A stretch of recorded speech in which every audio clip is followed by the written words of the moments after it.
বহুদিন হলো কোন ফাল্গুনে ছিনু আমি তব ভরসায়, এলে তুমি ঘন বরষায়।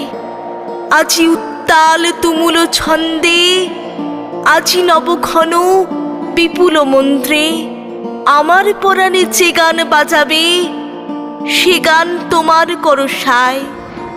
আজি জল ভরা বরষায়, দূরে একদিন দেখেছিনু তব কনকাঞ্চল আভরণ, নবচম্পক আভরণ। কাছে এলে চবে হেরি অভিনব, ঘোর ঘন নীল গুণ্ঠন তব। চলো চপলার চকিত চমকে, করিছে চরণ বিচরণ, কোথা চম্পক আভরণ। সেদিন দেখেছি ক্ষণে ক্ষণে তুমি